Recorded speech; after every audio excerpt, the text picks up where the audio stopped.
What up, it's Guido. Are you tired of sitting in Google all the time or trying to figure out how the game works? Well, I made this simplified Path of Exile guide where I will go over most of the Path of Exile mechanics, and I will cover the very basics and tell you the most important stuff you need to know.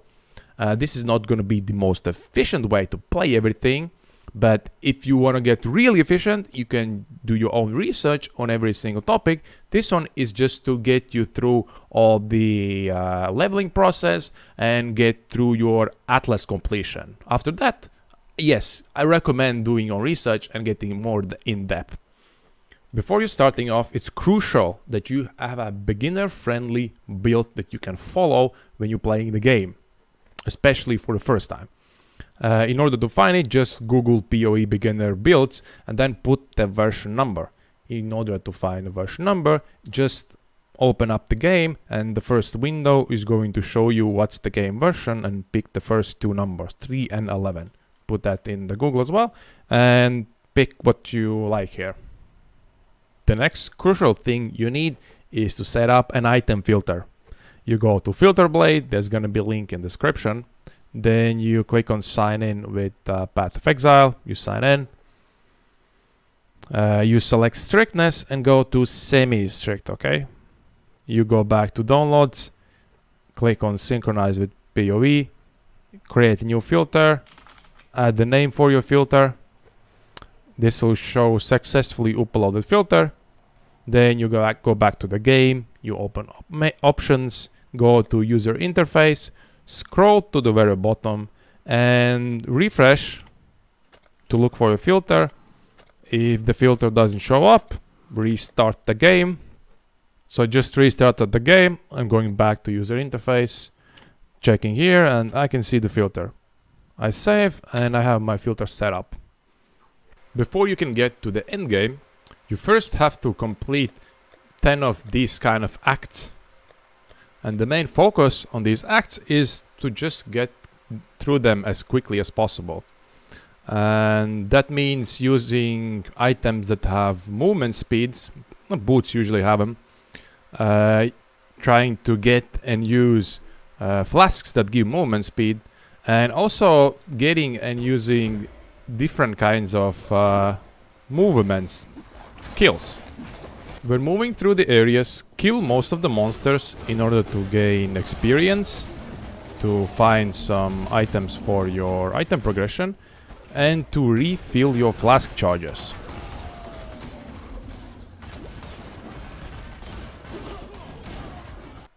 When moving through the areas, you will find these kinds of trials of Ascendancy. Complete them right away.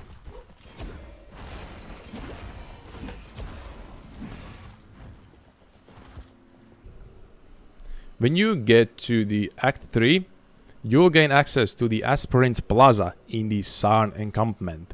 This is where you will be able to use the completed Trials of Ascendancy in order to open up a labyrinth. By completing the labyrinth, you will gain very powerful passive points, or the so-called Ascendancy class. If you see that some of the points are not completed, or you think you might have skipped some, I do recommend using Google or the Path of Exile wiki to find Trial of Ascendancy page, and here you will be able to find lists of trials, and it will show you the act, which act you can find this in, and the area. After completing the Trial of Ascendancy by killing the boss, you will gain access to the Altar of Ascension. Here you will be able to pick your Ascendancy class and allocate 2 skill points. If you feel like you are lacking damage during the leveling process, you can use vendor recipes to get good damage items. First of all, you need to figure out, are you using a spell or you are using a attack. You can do that by checking your main gem. For example, I'm using Toxic Crane, it's an attack. Next, you need a item base for your weapon.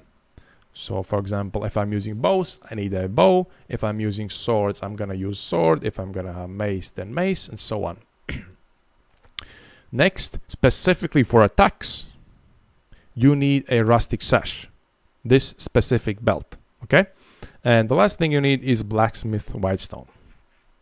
You have all the items, then you pick any vendor, go to them, click sell items, put in your weapon, put in the blacksmith's whitestone, and put in your belt, and this will return the same item but with increased physical damage modifier, which is really good. So I used here a magic belt, like blue one, and this gives me 42%, but if you can get a rare one, it will give more. For example, here I have 52%. And it works the same way for different kinds of weapons. Okay. If you are using spells, spell damage, then you can use, then you need to get your item base for spells, for example, a wand. And specifically for spell damage, you need chain belt, this type of belt. And after you vendor it, you will get the same item, but with increased spell damage modifier. One note is that, or good idea, is that pick up the belts anyway, even if they're normal.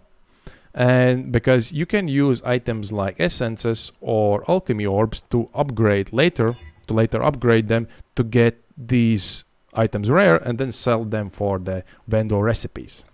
Be careful. When you are picking a item base, or maybe it drops in the world, or you're buying from a vendor, which is also an option, what you're looking for is the highest level requirement. For example, this one has level requirement 14, and this one has level requirement 32. So generally, this is going to be bad, worse than this one. But watch out that this item is a magic one, so it's a blue one, which means I will not be able to use this for vendor recipes. For this vendor recipe, you need a normal type of weapon, like this one, or this one.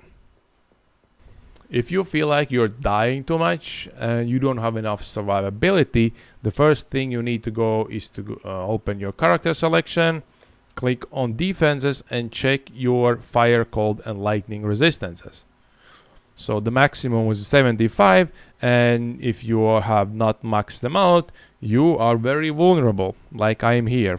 33% is really bad. In order to get your resistances up, you can purchase, for example, resistance rings. You can pick them up in the maps as well. But if you don't have the currency, you can also pick up a regular iron ring and vendor it with any type of gem, and it will give you a corresponding resistance. Also, be careful. You can use crafting benches. So if you go to the your hideout,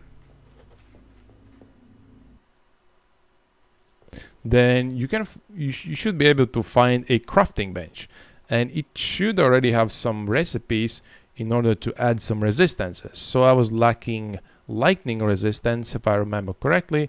You should have at least the first recipe available. You can craft it item and you can get extra resistances there. And you can also enchant the weapons. For example, this is the one that I vendored previously. On this weapon, I can add, for example, attack speed. During the leveling process, you will find jeweler's orbs, orbs of fusing, and chromatic orbs, and you can use these to modify the sockets on items. For example, with jeweler's orb, you can change the number of sockets. Orbs of fusing you can use to change the links between sockets, and chromatic orbs you can use to change the colors of sockets.